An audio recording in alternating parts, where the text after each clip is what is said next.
Ya baik, Assalamualaikum warahmatullahi wabarakatuh. Selamat sore. Saya Amal Irsam Hasan dengan stambuk F1G11854 akan mempresentasikan hasil tugas dari mata kuliah Sistem Rekognisi. Mungkin langsung saja untuk mempersingkat waktu.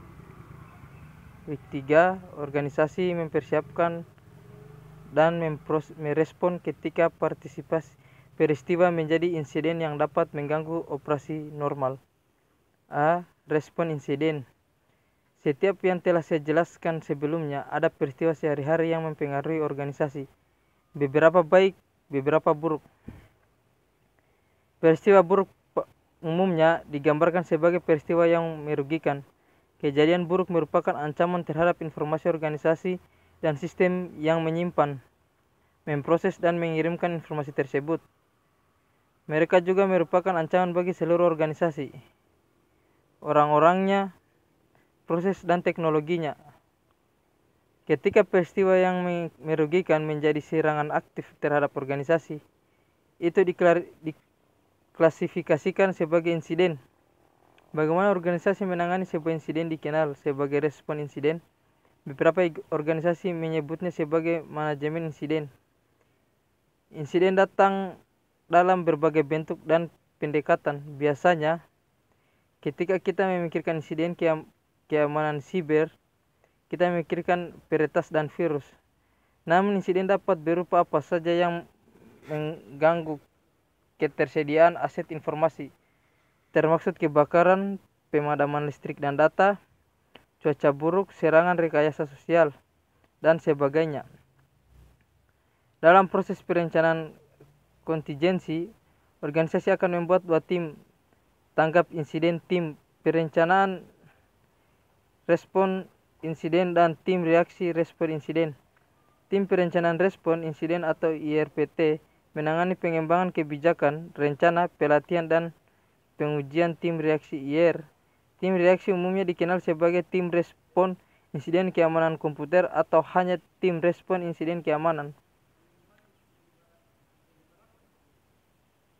CEIRT atau bisa disebut CIR ini menangani kejadian aktual, mengimplementasikan rencana dan memberikan umpan balik tentang keberhasilan dan kekurangannya. Ada sejumlah publikasi NIST yang dapat digunakan untuk mempersiapkan insiden yang ditampilkan di sini. Beberapa materi dalam modul ini diadaptasi dari sumber-sumber ini, yang semuanya tersedia di URL di layar.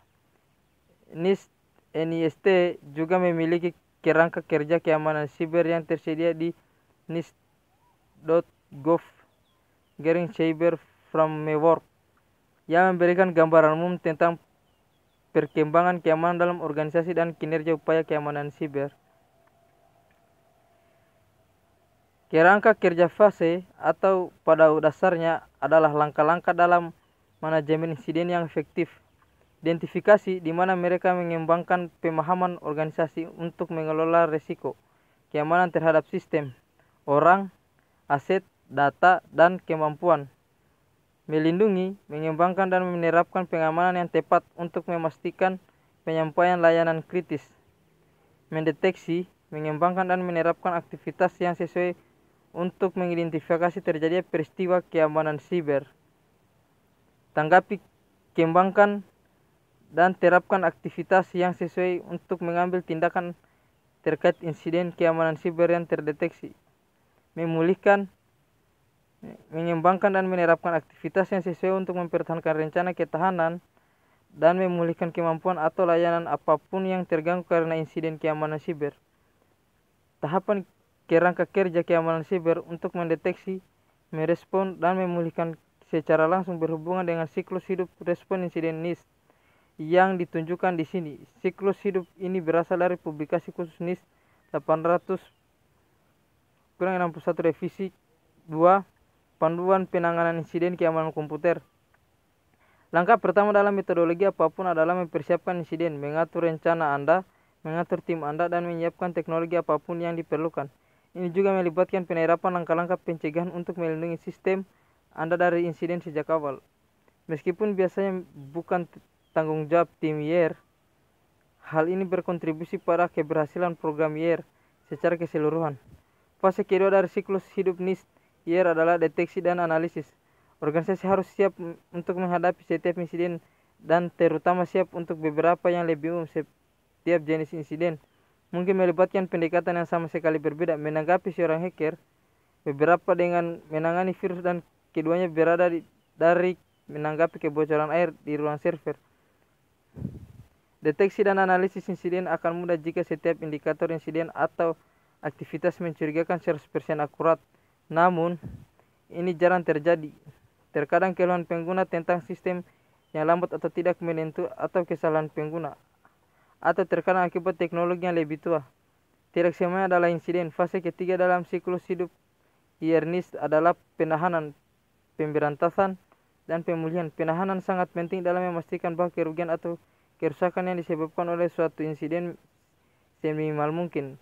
Penahanan melibatkan mengambil kendali sistem kembali dari insiden dan mencegah kerusakan tambahan atau hilangnya informasi. B. Deteksi dan penahanan respon insiden. Sejumlah kejadian bisa menandakan adanya sebuah insiden. Sayangnya, banyak dari indikator ini juga dapat diakibatkan oleh jaringan, komputer atau server yang kelebihan beban, dan mungkin merupakan akibat dari kesalahan teknologi. Untuk membantu membuat deteksi insiden lebih andal, konsultan keamanan terkenal Donald Pipkin telah mengidentifikasi ketiga kategori indikator insiden. Kemungkinan dan pasti ada beberapa contoh aktivitas sistem yang mungkin mengidentifikasi serangan. Keberadaan file, beberapa contoh aktivitas sistem yang mungkin mengidentifikasi serangan. Keberadaan file yang tidak dikenal. Pengguna mungkin menemukan file asing di rektori rumah mereka atau di komputer kantor mereka. Administrator mungkin juga menemukan file yang tidak dapat dijelaskan dan tampaknya ada beberapa lokasi yang logis atau memiliki oleh pengguna yang berwenang. Pengguna atau administrator mungkin mendeteksi program asing yang sedang berjalan atau proses yang dijalankan pada mesin kantor di server jaringan. Pengguna harus terbiasa mengakses program dan proses yang sedang berjalan, biasanya melalui pengelola tugas Windows, sehingga mereka dapat mendeteksi kejadian jahat. Contoh konsumsi sumber daya komputasi yang tidak biasa adalah lonjakan tiba-tiba atau penurunan konsumsi memori atau ruangan hard drive. Beberapa sistem komputer termasuk Windows, Linux, dan varian Unix lainnya, kemungkinan pengguna dan administrator untuk memantau konsumsi CPU dan memori. Pengelola tugas Windows memiliki tab kinerja untuk memantau konsumsi CPU dan memori. Pengelola tugas Windows memiliki tab kerja yang menyediakan informasi ini. Sebagian besar komputer juga memiliki kemampuan untuk memantau ruang hard drive. Selain itu, memelihara log pembuatan dan menyimpan file. Sistem komputer biasa CARS, sistem operasi lama yang menjalankan program baru, terkenal karena mengunci atau merobot secara spontan tiap kali sistem operasi tidak dapat menjalankan proses atau layanan yang diminta. Anda mungkin akrab dengan pesan kesalahan sistem seperti kesalahan aplikasi yang tidak dapat dipulihkan, kesalahan perlindungan umum, dan layar biru kematian Windows yang terkenal. Namun jika sistem komputer tampaknya mengalami CARS, hang, reboot, atau freeze lebih sering dari biasanya, penyebab biasanya berupa insiden peningkatan dan keparahan dan adalah beberapa indikator yang mungkin dari sebuah insiden yang sedang berlangsung. Jika tingkat lalu lintas di jaringan organisasi melebihi dari nilai dasar yang diukur, insiden mungkin ada. Jika lonjakan aktivitas ini terjadi ketika beberapa anggota organisasi sedang bekerja, kemungkinan ini menjadi jauh lebih tinggi. Demikian pula jika sistem mengakses drive saat tidak digunakan, seperti hard drive internal atau eksternal, USB, atau drive atau perangkat media lainnya, insiden mungkin terjadi. Tinjauan berkala atas akan pengguna dapat menangkapkan di akun atau akun yang tidak diingat oleh administrator atau yang termasuk ke jurnal administrator. Bahkan satu akun baru yang tidak masuk bukan kandidat insiden. Kemungkinan besar serangan telah terjadi yang merupakan insiden. Kecanggihan teknis orang yang membuat laporan harus dipertimbangkan. Jika organisasi telah menginstal dan mengkonfigurasi sistem deteksi dan pencegahan instruksi dengan benar, maka pemberitahuan dari IDPS menunjukkan bahwa suatu insiden mungkin sedang berlangsung. Namun, IDPS sulit untuk dikonfigurasi dengan sempurna, dan bahkan jika demikian, IDPS cenderung mengeluarkan false positif, alarm palsu, Mesalson kemudian menemukan apakah pemberontakan itu nyata atau hasil dari operasi rutin oleh pengguna atau administrator lainnya. Berikut ini adalah indikator pasti dari insiden yang sebenarnya. Artinya mereka dengan jelas menerangkan bahwa suatu insiden sedang berlangsung atau telah terjadi. Lanjut, week 4, bagaimana organisasi bersiap menghadapi bencana yang mengganggu operasi normal. A. Perencanaan pemulihan bencana. Pemulihan bencana berfokus pada kejadian buruk besar yang mengancam keberlangsungan hidup seluruh organisasi. Sementara cenderung sebagai besar dikelola oleh Departemen TI dan Keamanan Siber. Seluruh organisasi secara aktif terlibat dalam perancangan DR dan operasi pemulihan. Akhirnya, sementara fokus utama IR adalah para reaksi dan kemudian pemulihan, karena peristiwa DR cenderung berupa bencana alam besar-besaran dengan sedikit kemungkinan reaksi. Hanya persiapan dan pemulihan yang biasanya difokuskan dalam beberapa kasus. Insiden aktual yang dideteksi oleh tim IR dapat meningkat ke tingkat bencana, dan rencana IR mungkin tidak lagi dapat menangani pemulihan yang efektif. Dan insiden dari kerugian, kadang-kadang peristiwa menurut sifatnya langsung diklarifikasikan sebagai bencana, sebagai kebakaran besar, banjir, badai, atau gempa bumi. Bagaimanapun, tanggung jawab utama selama DR adalah mengembalikan keadaan seperti sebelum bencana.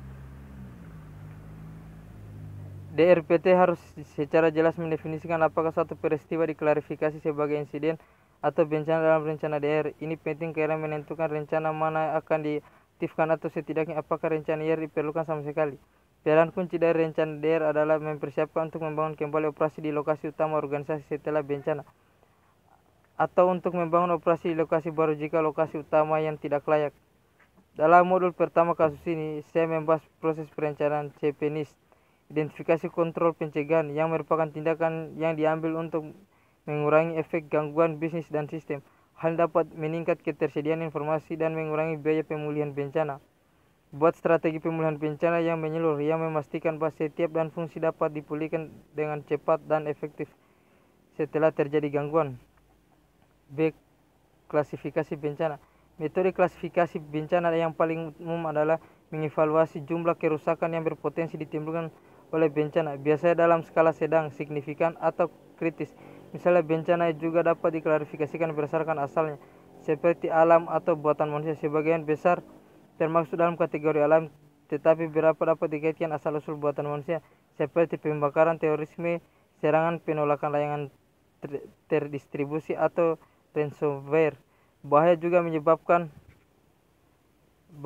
menyebabkan kondisi bencana ini biasanya mencakup peristiwa alam seperti angin topan, kekeringan, kelaparan, degradasi lingkungan, pengangguran, pengundulan hutan, serangan hama, dan penyebab buatan manusia seperti malware, peretas karyawan yang tidak puas, dan masalah penyedia layanan.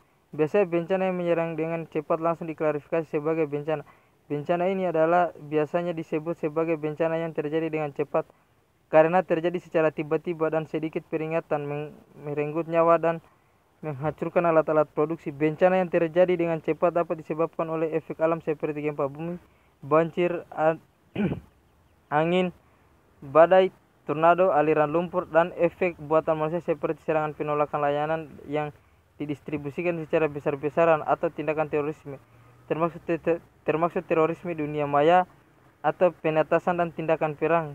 Kebakaran adalah contoh insiden yang dapat meningkatkan menjadi bencana atau dimulai sebagai salah satu peristiwa ledakan. Misalnya, kebakaran dapat dikategorikan sebagai bencana alam apabila disebabkan oleh sumber petir atau sebagai akibat ulah manusia. Apabila akibat pembakaran atau kecelakaan. Ada daftar besar bencana alam yang mempengaruhi organisasi. Kebakaran merusak gedung dan yang menumpang peralatan komputasi yang merupakan bagian dari sistem informasi dalam organisasi. Juga mencakup kerusakan akibat asap dari kebakaran dan kerasukan air dari setiap sprinkler atau petugas pemadam kebakaran. Perencanaan bencana. Untuk merencanakan bencana, CPMT terlibat dalam skenario dan analisis dampak di sepanjang jalan, mengkategorikan tingkat ancaman yang ditimbulkan oleh setiap potensi bencana. Saat membuat skenario DR, mulailah dengan aset terpenting orang. Organisasi harus melatih karyawan mereka untuk memastikan bahwa operasi dan rasa normal dapat dipulihkan. Selain itu, rencana DR harus diuji secara berkala agar tim DR dapat memimpin upaya pemulihan dengan cepat dan efisien. Elemen kunci yang harus dibangun oleh CPMT ke dalam rencana pemulihan bencana mencakup pendelegasian peran dan tanggung jawab yang jelas. Setiap orang yang ditugaskan ke tim DR harus menyadari tugasnya selama bencana. Beberapa anggota tim mungkin bertanggung jawab untuk mengkoordinasi dengan layanan lokal seperti pemadam kebakaran, polisi dan tenaga medis. Perlindungan data dan sistem berada di bawahnya ketika bencana mengancam kehidupan, kesehatan atau kesejahteraan karyawan atau anggota masyarakat. Rencana pemulihan bencana harus merinci tanggung jawab secara setiap anggota tim seperti evakuasi aset fisik atau memastikan bahwa semua sistem dimatikan dan aman untuk mencegah hilangnya data lebih lanjut. Implementasi alternatif untuk berbagai komponen sistem. Jika versi utama tidak tersedia, komponen ini termasuk peralatan siaga, baik yang dibeli, disewa ataupun dibawa kontrak dengan agen layanan pemulihan bencana mengembangkan sistem dengan kapasitas berlebihan. Sebagai bagian dari kesiapan rencana daerah, setiap karyawan harus memiliki 2 jenis kartu informasi darurat setiap saat. Jadi persiapan bencana. Ada sejumlah sumber daya yang membantu organisasi dan individu setiap menghadapi bencana. Ready.gov dan Badan Manajemen Darurat Federal atau FEMA di FEMA.gov adalah 2 sumber daya yang dari Departemen Keamanan Dalam Negeri yang didedifikasikan untuk kesiapsiagaan bencana dan darurat. Salah satu sumber daya yang setidaknya harus ditinjau oleh organisasi untuk digunakan adalah perangkat bisnis kesiapan. Sumber daya di sana dapat membantu dalam mempersiapkan beberapa bencana dan keadaan darurat yang paling umum. Ready.gov merekomendasikan rangkaian perangkat bisnis siap pakai yang mencangkup versi khusus bahaya untuk gempa bumi, badai, banjir di daratan, pemadaman listrik, serta angin kencang dan tornado. Toolkit ini menawarkan pimpinan bisnis dan langkah demi langkah untuk membantu kesiapsiagaan dalam suatu organisasi.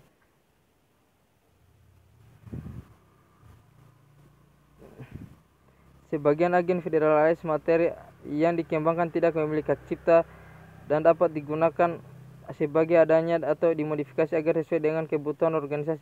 Ready.gov juga memberikan daftar rekomendasi yang harus ditinjau organisasi untuk memastikan kesiapan menghadapi keadaan darurat atau bencana. Ready.gov juga merekomendasikan penggunaan grafik untuk memperkuat pesan kesiapan darurat. Ada grafik kesiapsiagaan darurat bisnis yang tersedia dari perpustakaan media web FEMA di alamat yang ditunjukkan di sini. Anda dapat sertakan yang dikomunikasikan internal, email, buletin, dan perencanaan pemulihan bencana organisasi Anda. FEMA juga menyediakan video yang dapat digunakan untuk membantu organisasi Anda bersiap menghadapi bencana. Staf program bisnis siap mempersiapkan ketahanan. Organisasi yang tangguh membangun organisasi yang tangguh. Pastikan tim Anda siap sebelum, selama, dan setelah bencana alam dengan menggunakan program bisnis siap. Program ini menjelaskan bagaimana membangun keberlangsungan bisnis dan rencana. Komunikasi krisis untuk menjaga karyawan, pelanggan, dan vendor tetap aman dan up to date selama bencana. Aset terbesar kami adalah karyawan kami. Lanjut, week 5, organisasi merencanakan kelangsungan operasi ketika operasi normal terganggu dan tidak dapat segera dilanjutkan di lokasi utama. A. Perencanaan kelangsungan bisnis. Perencanaan kelangsungan bisnis atau BPC adalah tindakan yang diambil oleh manajemen senior untuk mengembangkan dan menerapkan kebijakan rencana dan tim kontinuitas BC.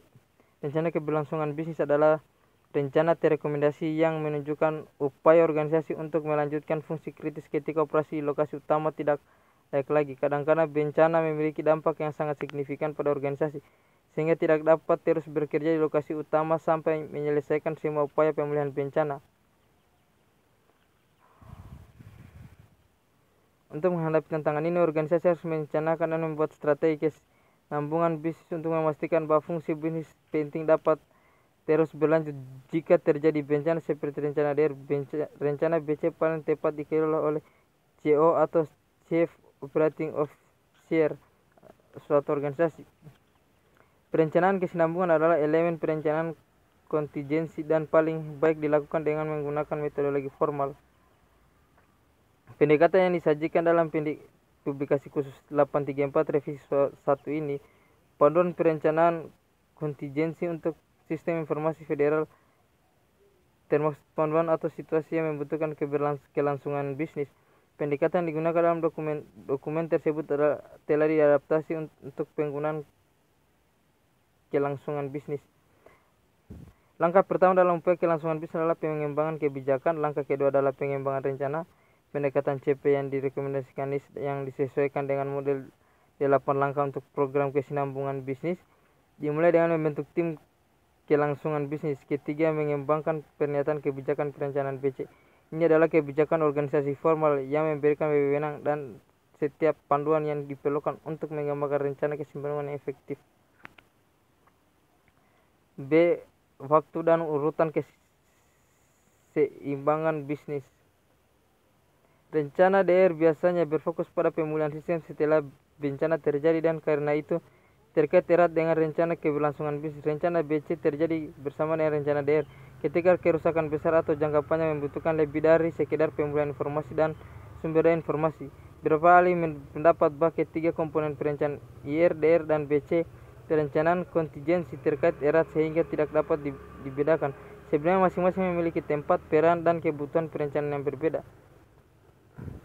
Selanjutnya, setiap komponen berperan pada waktu tertentu dalam kehidupan suatu insiden atau bencana. Setelah bencana terjadi, langkah pertama seperti yang ditunjukkan sebelumnya adalah manajemen sampai pada kesimpulan bahwa rencana pemulihan bencana harus diaktifkan. Fasilitas, teknologi, dan sumber daya organisasi lainnya tidak diperiksa sampai setelah ancaman bencana selesai, baik alami maupun buatan manusia. Perencanaan pemulihan bencana yang baik termaksud memberitahu karyawan untuk berlindung di tempat atau mencari perlindungan di tempat yang aman. Yang mungkin berarti memberitahu karyawan untuk tinggal di rumah sampai memberitahukan lebih lanjut. Setelah tim tanggap bencana memiliki kesempatan untuk memeriksa lokasi dan membuat penilaian awal kerusakan. Mereka berkonsultasi dengan manajemen atas tentang potensi untuk mengaktifkan rencana BC. Bagian rencana dari BC untuk menentukan fungsi bisnis penting mana yang akan didirikan di lokasi alternatif yang dapat didukung oleh karyawan yang bekerja dari rumah, yang perlu ditunda sampai setelah organisasi sepenuhnya. Langkah-langkah yang diambil dalam analisis dampak insiden akan membangun organisasi, menentukan fungsi penting mana yang akan dibutuhkan sampai periode sementara ini, dan karyawan serta sumber daya lain mana yang perlu untuk mendukung fungsi ini. Manajemen krisis atau CM adalah serangkaian upaya perencanaan dan persiapan organisasi untuk menangani potensi cedera manusia, trauma emosional, atau hilangnya nyawa akibat bencana. Menurut Gartner Research, tim manajemen krisis bertanggung jawab setiap mengelola acara dari perspektif perusahaan dan melakukan peran berikut: mendukung personal dan orang yang mereka cinta selama krisis, memberi informasi kepada publik tentang acara tersebut dan tindakan yang diambil untuk memastikan pemulihan personal dan perusahaan, berkomunikasi dengan pelanggan utama, pemasok mitra, badan pengatur, organisasi industri, media, dan pihak berkepentingan lainnya. Solusi terbaik jelas adalah sistem notifikasi otomatis. Banyak dari kita yang akrab dengan sistem siaran darurat yang digunakan oleh stasiun televisi dan operator telepon nirkabel atas pemerintahan federal AS. Sistem ini adalah kemampuan untuk melakukan pelacakan personel atau jumlah karyawan yang disebutkan sebelumnya. Setelah seorang karyawan menerima pemberitahuan dari sistem jenis ini, mereka dapat merespon dengan memberitahu organisasi bahwa mereka telah menerima pesan dan bahwa mereka baik-baik saja. Mungkin itu saja dari saya. Jika ada salah kata mohon dimaafkan. Saya akhiri. Billahi taufiq wal hidayah. Wassalamualaikum warahmatullahi wabarakatuh. Sekian dan terima kasih.